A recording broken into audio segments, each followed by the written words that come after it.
नमस्कार, जी media today में आप सभी का स्वागत है और मैं हूं आपके साथ कुसुम ठाकुर। दिल्ली विधानसभा चुनाव से पहले बीजेपी के पूर्व सांसद और उम्मीदवार रमेश बिधूड़ी के विवादित बयान से सियासी पारा हाई है। प्रियंका गांधी को लेकर दिए बयान के बाद बिधूड़ी ने दिल्ली के मुख्यमंत्री आतिशी को आम आदमी पार्टी के सांसद संजय सिंह पर विवादित बयान दिया है। एक ही दिन में उन्होंने 3 नेताओं पर जुबानी हमला किया है। इससे पहले रविवार 5 जनवरी को कालकाजी विधानसभा सीट से प्रत्याशी रमेश बिधूड़ी ने प्रियंका गांधी को लेकर विवादित बयान दिया है। इस बयान से दिल्ली में सियासत गर्मा गई है। बिधूड़ी ने कहा वो प्रियंका गांधी के गाल जैसी चिकनी सड़क बनाएंगे। इसके बाद सियासी गलियारों में तूफान मच गया और अब इन सब के बीच बिधूड़ी ने अगले बयान पर सफाई पेश की। मैं बहुत व्यथित हूँ इनके करैक्टर से, इनके चरित्र से, चाहे वो आतिशी हो और चाहे कांग्रेस हो। इस प्रकार के बयान पहले दिए जाते रहे हैं और किन्होंने दिए? लालू यादव जी ने बयान दिया, हेमा मालिनी जी के ऊपर दिया, मैंने उसका उसी संदर्भ में बोला था और उसी आधार पर कांग्रेस के साथ तो सरकार में मंत्री रहे, कांग्रेस चुप्पी साधी रही। नरेश बालियान आम आदमी पार्टी का विधायक है, 2024 में फिर उन्होंने ये बयान को दोहराया 2024 के चुनाव में, तो आतिशी की चुप्पी रही। लेकिन फिर भी अगर मेरे इस बयान से कोई व्यथित है, किसी को दुख पहुंचा है, तो मैं हृदय से इस बात के लिए अपने शब्द वापस लेते हुए खेद प्रकट करता हूं और इस बात के लिए मैं दुख प्रकट करता हूं कि अगर किसी को खेद पहुंचा हो। लेकिन इन लोगों को उंगली उठाने का कोई इस बात के लिए राइट अधिकार ही नहीं बनता है कि वो ऐसे बयानों की करे, तो पहले अपनी गिरबान दो लोग झांके। प्रियंका पर बीजेपी के पूर्व सांसद और कालकाजी विधानसभा सीट से प्रत्याशी रमेश बिधूड़ी ने कहा, अगर मेरे शब्दों से मातृशक्ति, माता बहनों या किसी अन्य को आघात पहुंचा हो तो मैं उसके लिए खेद प्रकट करता हूं। हम महिलाओं का सम्मान करते हैं, लेकिन ये भी कहता हूं कि कांग्रेस और आम आदमी पार्टी पहले अपनी गिरती हुई राजनीतिक स्थिति पर नजर डाले। तो वहीं सियासी बयानबाजी की लड़ाई में रमेश बिधूड़ी के अलावा बीजेपी सांसद रामवीर सिंह बिधूड़ी ने आम आदमी पार्टी के राष्ट्रीय संयोजक अरविंद केजरीवाल और सीएम आतिशी को लुटेरा कह दिया। रोहिणी में बीजेपी की रैली के दौरान रामवीर सिंह बिधूड़ी ने कहा कि दिल्ली को गोरी गजनी, नादिर शाह, तैमूर लंग और अंग्रेजों ने भी लूटा, उसी तरह केजरीवाल और आतिशी ने 10 सालों में लूटा।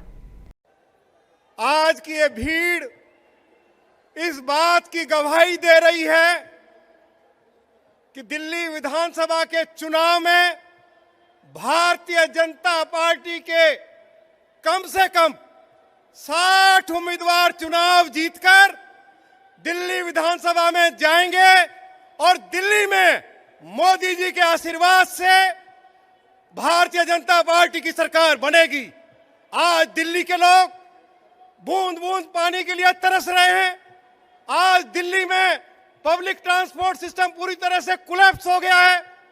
आज दिल्ली दुनिया की सबसे ज्यादा प्रदूषित राजधानी अरविंद केजरीवाल उनकी पार्टी की सरकार ने बना दी है। पिछले 10 सालों में अरविंद केजरीवाल दिल्ली में एक कॉलेज नहीं खोल पाया, एक नया स्कूल नहीं खोल पाया, एक हॉस्पिटल नहीं खोल पाया, एक कोई पार्क नहीं बना पाया और अरविंद केजरीवाल ने दिल्ली को नरक बना दिया है। लालू जी ने जो बयान दिया था, पहले वो माफी मांगे। प्रियंका गांधी एक वीआईपी खानदान से है, करोड़पति खानदान की महिला होती है और जनरल परिवार की हेमा मालिनी महिला नहीं है। एक विशेष खानदान से आने वाला राजकुमार होगा, गरीब परिवार की महिला नहीं।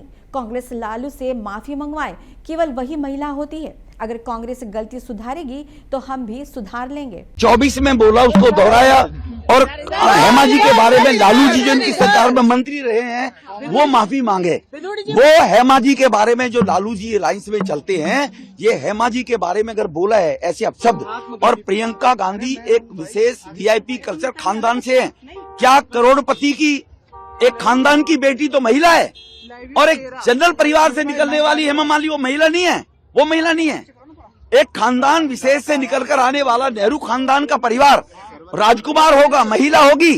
गरीब परिवार में, सामान्य परिवार में रहने वाली महिला नहीं है। कांग्रेस माफी मांगे, कांग्रेस लालू से माफी मंगवाए और ऑन बिहाफ ऑफ लालू उनकी सरकार में मंत्री रहे हैं, वो उनसे माफी मांगे। वो कंपेयर किया गया है।